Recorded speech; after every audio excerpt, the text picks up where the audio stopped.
Welcome to the news on Asset Television. I am Eugenia Solomon. First, the headlines. Central Bank of Nigeria sanctions 9 banks for hoarding money. 2027 presidential election consultation begins in Nigeria. Again, South Africa fails to arraign impeached president. In other news, in detail. The atmosphere at the Eagle Square in Abuja, Nigeria's capital city, was submer and reflective on Wednesday, January 15th, 2025, as the nation stood still to honor the unmatched patriotism and sacrifices of fallen heroes on the occasion of the Armed Forces Remembrance Day on Wednesday. Nigeria is 64 years old after independence, but behind the continued existence of the nation are sacrifices of thousands of gallant troops who paid the supreme price in defense of the territorial integrity and sovereignty of the country. President Tinubu was represented by his vice, Kashim Shettima.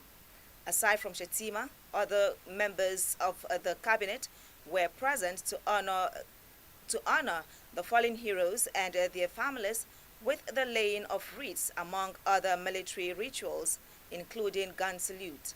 The leadership of the Senate and House of Representatives, as well as service chiefs, the Inspector General of Police, the Chief Justice of Nigeria, and others were in attendance at the annual event.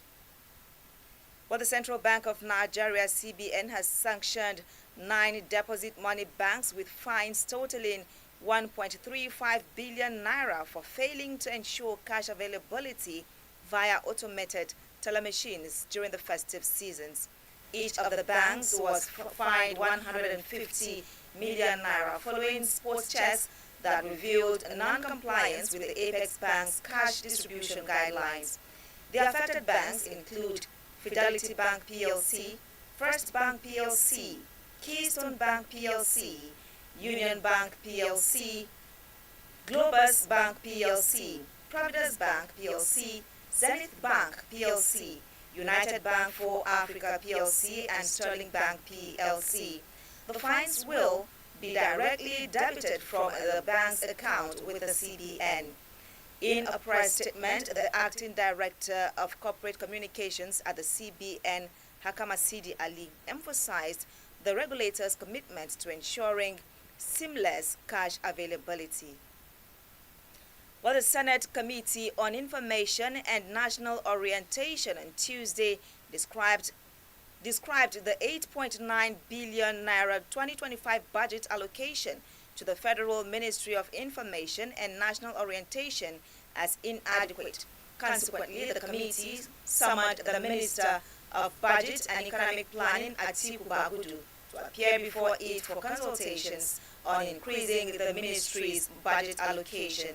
The chairman of the committee, Kenneth Eze, APC Ebonyi Central, made this known shortly after the Minister of Information and National Orientation, Muhammad Idris, appeared to defend the ministry's 2025 budget proposal. Eze said the decision to reject the budget was unanimous, with all members of the committee agreeing on the need for a larger budget. The Economic and Financial Crimes Commission, EFCC, has called on institutions of higher learning across the country to introduce anti-corruption courses as a core requirement for all first-year students.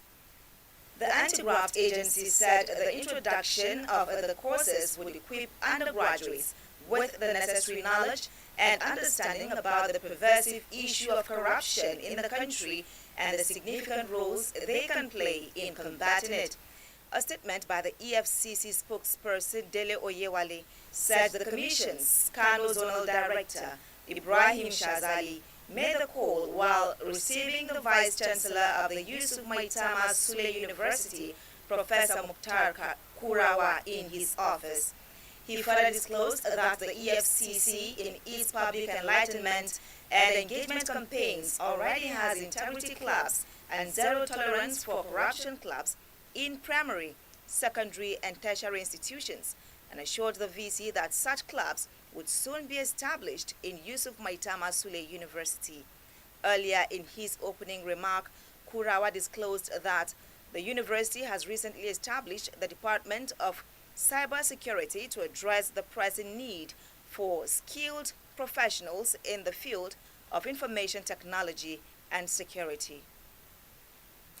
Well, the Senate has confirmed the nominees for the governing boards of the Northwest Development Commission and the Southwest Development Commission at a plenary presided over by the Senate President Godswill Akpabio. The Senate confirmed Professor Abdullahi Maji and Mark Okoye as the managing directors and chief executive officers of the NWDC and SEDC respectively.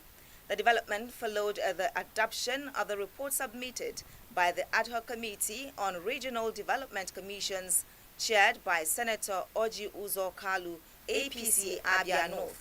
However, a mild drama ensued as some legislators moved to invoke Order Subsection 1B to step down the confirmation process for further consultations.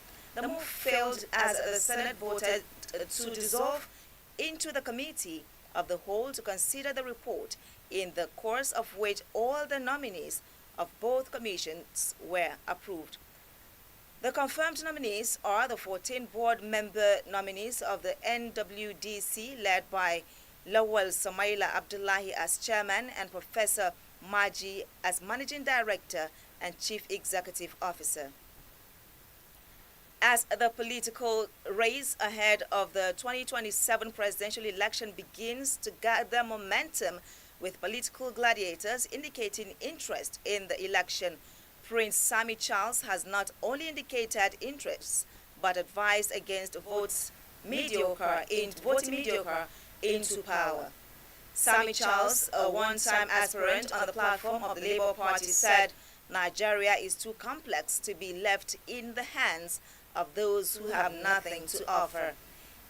An expert in oil and gas services with over 30 years' experience has advised Nigerians to trust him to deliver in 2027.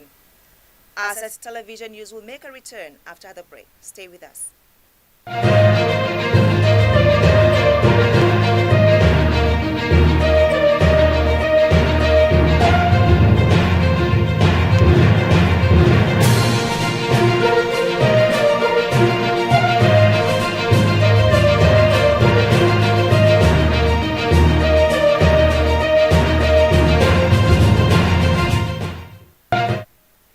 Thank you for being there. If you are just joining us, you are watching the news on Asset Television. Former Governor of Sokoto State Attahiru Bafarawa has resigned from the People's Democratic Party, PDP. This is contained in a letter of resignation signed by the former governor dated January 13, 2025 and addressed to the party's acting national chairman. Bafarawa said his decision to leave the party was to start a new chapter of service that aligns with his vision of uplifting humanity through empowering the youth. The Federal Competition and Consumer Protection Commission and the Nigerian Communications Commission have signed a memorandum of understanding to foster greater regulatory collaboration aimed at strengthening consumer protection and promoting fair competition within Nigeria's telecommunications sector. The MOU was signed on Tuesday at the FCCPC headquarters in Abuja. The signing ceremony was attended by top officials from both organizations, including the Executive Vice Chairman and CEO of the FCCPC, Tunji Bello, and Executive Vice Chairman and CEO of the NCC, Dr. Aminu Maida. Both leaders expressed their commitment to ensuring that Nigeria consumers benefit from a more coordinated regulatory framework that enhances market efficiency, consumer welfare, and fair competition. The National Youth Service Corps (NYSC) has debunked social media reports suggesting that prospective corps members who have not received their call-up numbers should visit the state secretariat to obtain them.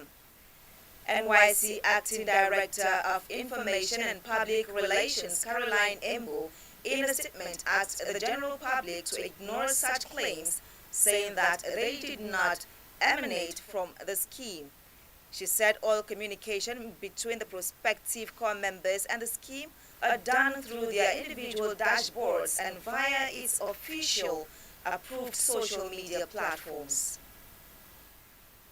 Princes from 9 royal families in Oyo, collectively known as the Atiba Nine, have rejected the appointment of Abimbola Owade as the Alaafin of Oyo. The Atiba Nine described his appointment as unacceptable and a blatant disregard for Oyo's revered traditions. Recall that Oyo State Governor Seyi Makinde presented the staff of office to the Alaafin's designate on Monday.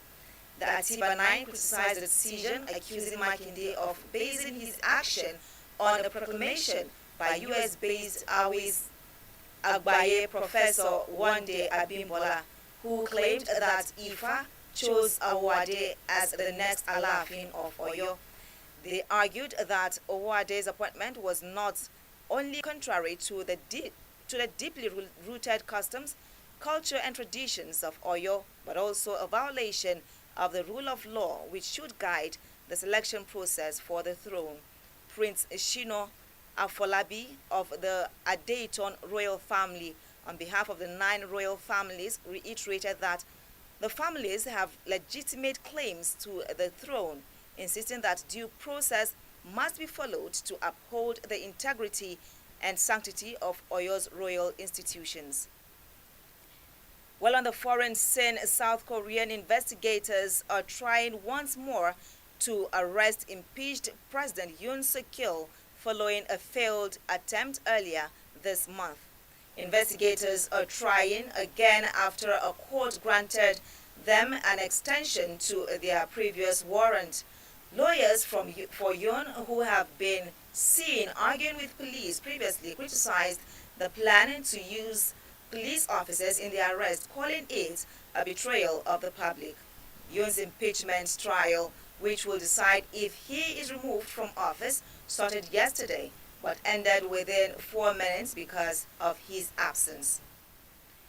And in sports, Brentford played in a spirited level Tuesday night with a 2-2 draw against Premier League defending champions Manchester United. The Bees came 2-0 from behind to level the score line at the G-Tech Community Stadium. Phil Foden had put the citizens in the lead with 2 strikes in the second half of the game. The Englishman received a cross from Kevin De Bruyne in the 66th minute before slotting the ball into the net. And with that sports story, we wrap up the news. Don't forget to follow us on all our social media platforms for more updates and programs.